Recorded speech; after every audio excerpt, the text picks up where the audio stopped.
All right, what's going on? Welcome back. A couple questions today.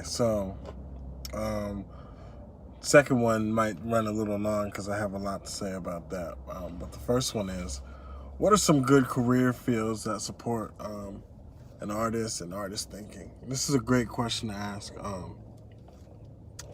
So,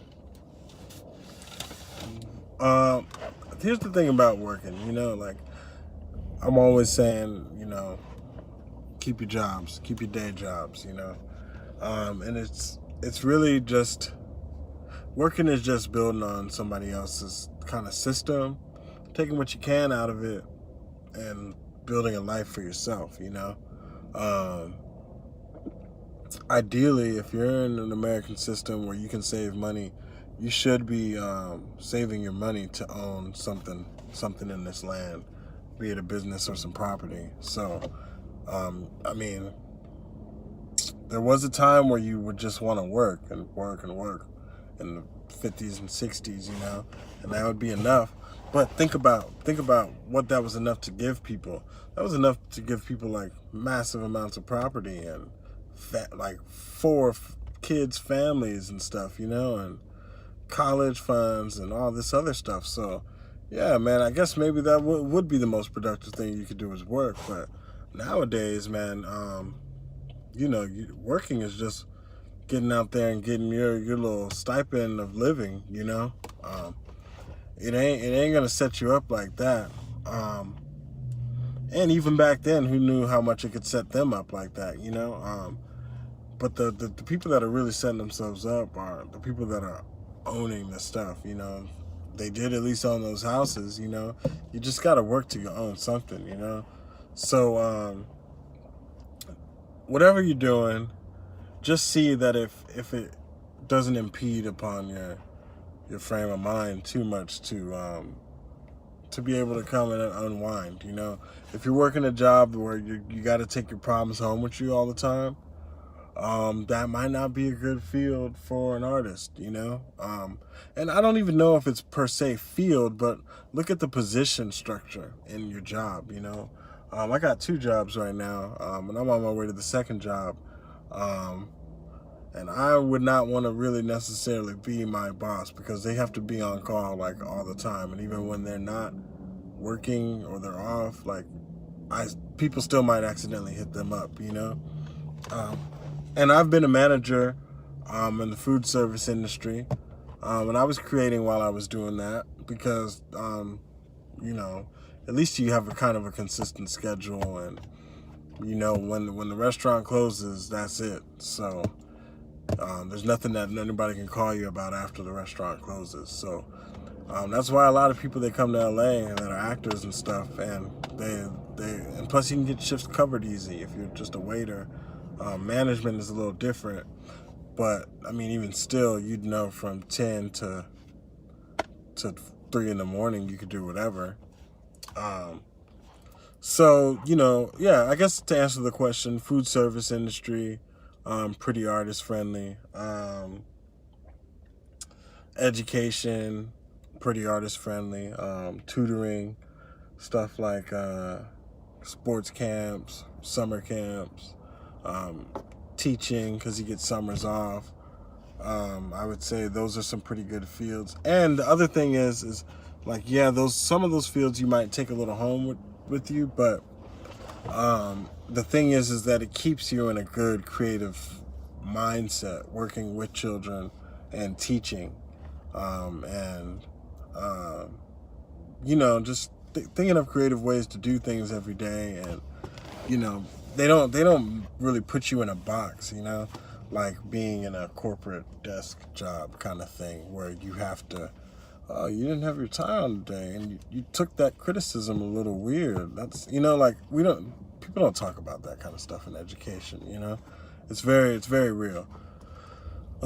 Some people could be dicks, that work there, and some teachers, they can be just old and mean, but it doesn't matter because you're not paid to be nice. You're paid to teach. So, and that's cool.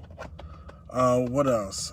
Things that leave you really tired physically, might be kind of hard. I learned the hard way too. that's actually one of the reasons why I got out of working in film production, because it just left me so beat that I couldn't even come home and think about doing anything productive for myself. And I still see it in a lot of my buddies that work in that industry. 12, 16-hour days and different elements all the time, it starts to wear on you. And same with construction. By the time you get off, you're not going to want to sit in a chair for 4 hours and make some beats. You're probably going to want to knock out and get ready for the next day. And plus, film production and construction, those aren't jobs where you get 2 days or 3 days off in the week like food service industry. No, you're usually working 5-6 days straight, hard hours. Substitute teaching, that's really cool to probably do as an artist. Music lessons. What else is there? Food service. There probably isn't much more because everything else is kind of desk job. Obviously, anything working from home. If you can sell things on eBay or Amazon, that'd be cool.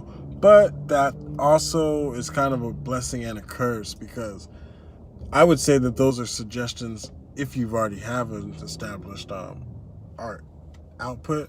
But to build on that, when you're just in your home by yourself, you're not gonna have a lot of influences to really like pull from, or people to talk to, or conversations to have when you're just in your one bedroom shipping stuff out. You're gonna make money, and you can do whatever you want, but it's hard to find things to do with, like, you don't have no leads. Like, come on, man.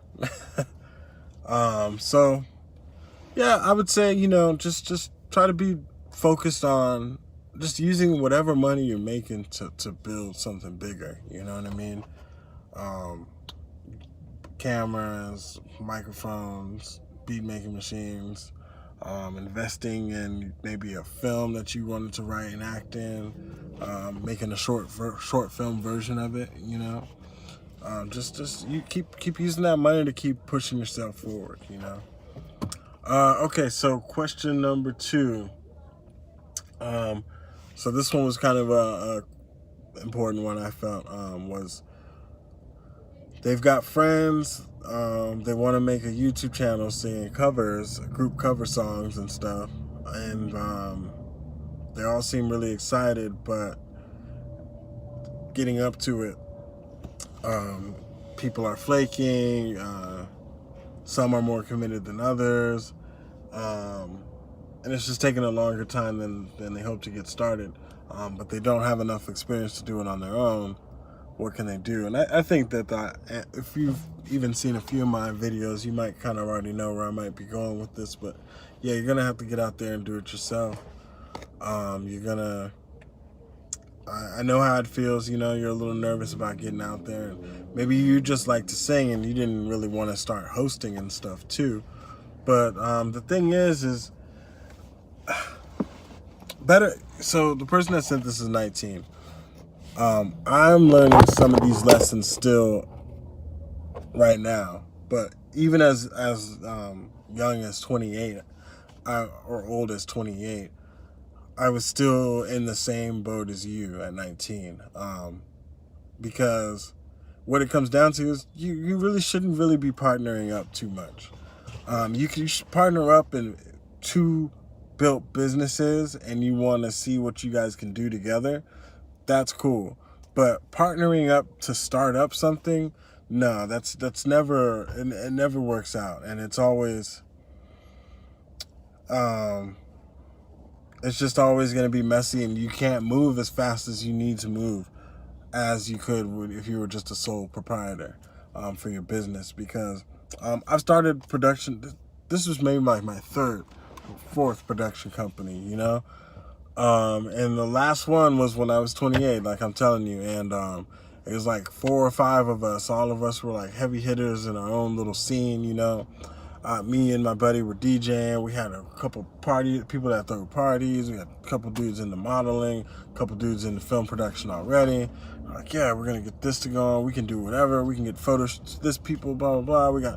they made a logo in like 2 days, you know, on Instagram. People were already managing it. But then what ended up happening was, it was like, okay, so what's the next step now that it's started? And what we have to approve everything through everybody to get like t-shirts made. Everybody's got to put in like, and then if everybody's not putting it in and I'm just putting in, it's really, you know, so that's what ends up kind of happening. And I've done that time and time again. So finally it was like, you know what, I just need my own little production company, 24 Creative, 24K TV. We're just gonna go out there. I'm gonna make my own contracts and do the music videos and do the editing. And if I have to hire other people that can help me, cool. If I want to partner up with another brand, I don't have to ask for approval or anything. And I didn't want to do it either, because I'm like, I don't really know too much about it. But that's how you learn, you know, when it is all on you.